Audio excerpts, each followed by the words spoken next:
देखो हमारे पास अब नेक्स्ट टॉपिक क्या है, अम्बिलिक। ठीक है, अम्बिलिक हमारे पास क्या, इसको किस प्रकार से लिखेंगे।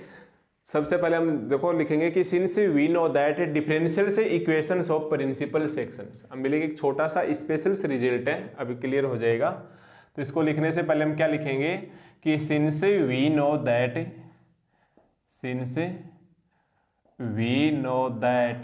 Differential equations of principal section, differential equations of a principal section principal sections is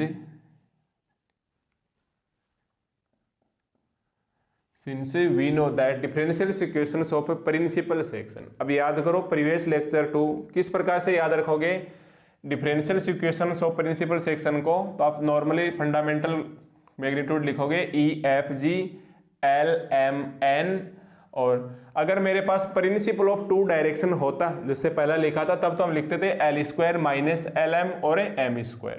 अगर हमारे पास डिफरेंशियल इक्वेशन पूछी जाएगी तो आप इधर क्या लिखोगे du2, इधर क्या लिखोगे माइनस du dv, एंड इधर हम क्या लिखेंगे dv² और इसके इक्वल 0। ठीक है, तो ये याद रखने का तरीका हो गया कि since we know that differential equations of principal section is. और इसको हम किस प्रकार से लिखते हैं, सोल्व करेंगे du2 को। तो ये du2 को सोल्व करेंगे तो EM-FL into du2 plus EN-GL plus EN-GL into du dv plus dv2 लेंगे तो FN-GM इंटू dv2 इंटू में क्या आ जाएगा dv2 इज इक्वल टू 0। मैं चाहता तो डायरेक्ट डेफिनेशन लिख सकता था बट हम ऐसा नहीं करेंगे।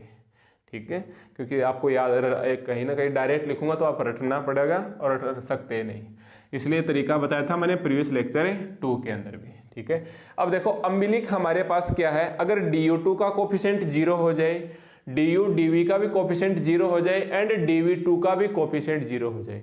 मान लो किसी कैलकुलेशन में एक ऐसी कंडीशन आ जाए जिसमें du2 का कोफिशिएंट, du dv का कोफिशिएंट एंड dv2 का कोफिशिएंट 0 हो जाए, तो वो कंडीशन हमारे पास अम्बिलिक कंडीशन कहलाएगी। तो हम क्या लिखेंगे, a point P, if a point P on surface is define as.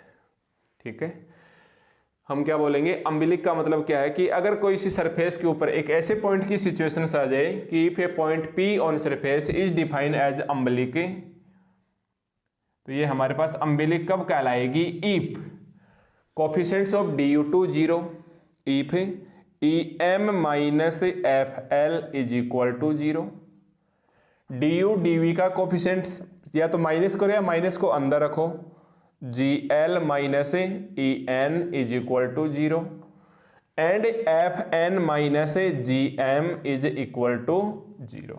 ठीक है, और इस माइनस साइन को, ये माइनस नहीं आएगा भाई, माइनस माइनस प्लस हो जाएगा, EN माइनस EM। तो इसको हम क्या लिखेंगे, EN minus GL is equal to 0।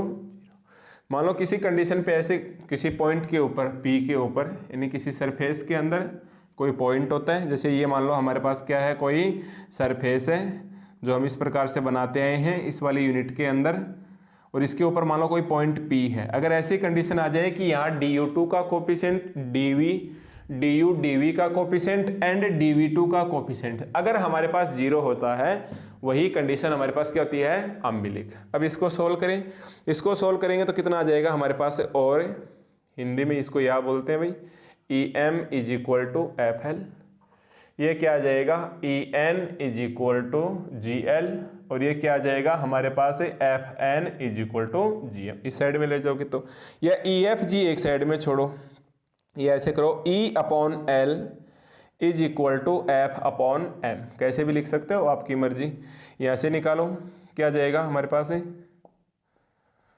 E upon L G upon N के, और यहाँ से हम निकालेंगे तो कितना आ जाएगा, एफ अपॉन एम या F upon M is equal to G upon N. F upon M is equal to G upon N.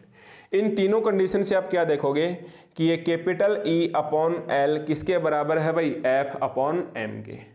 देखो ई अपॉन एल किसके बराबर है, एफ अपॉन एम के। एफ अपॉन एम किसके बराबर है, जी अपॉन एन के। एफ अपॉन एम किसके बराबर है, जी अपॉन एन के। एंड जी अपॉन एन किसके बराबर है, ये हम लिख सकते हैं ई, ये बराबर है एफ अपॉन एम के। पहले तो इसको ऐसे लिखो या सीधे से हिसाब ऐसे याद रख लेना, E F G L M and N.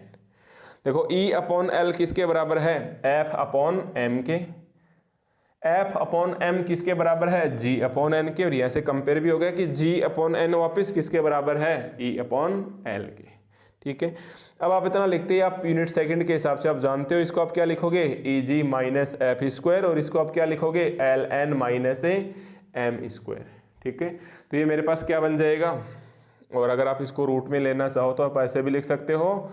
और ये मेरे पास बन गया कैपिटल एच, और ये मेरे पास क्या बन गया, capital T.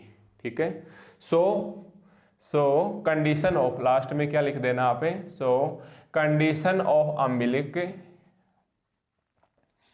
Condition of umbilic हमारे पास क्या आ जाएगी, आप लिखोगे ई एफ जी, नीचे एल एम एंड एन, या एच अपॉन टी, या एच अपॉन टी, और यही हमारे पास क्या आ जाएगा, इसका आंसर आ जाएगा। ठीक है, कहने का मतलब अब आगे चल के हमारे पास किसी भी थ्योरम में या किसी क्वेश्चन के अंदर या किसी एग्जाम्पल में अगर वर्ड आ जाता है हमारे पास अम्बिलिक, तो तुरंत हम कौन सा इक्वेशन काम में लेंगे, E F G L M N H और टी, यानी E upon L is equal to F upon M is equal to G upon N is equal to H upon T. ठीक है, तो ये हमारे पास छोटा सा एक टॉपिक था अम्बिलिक।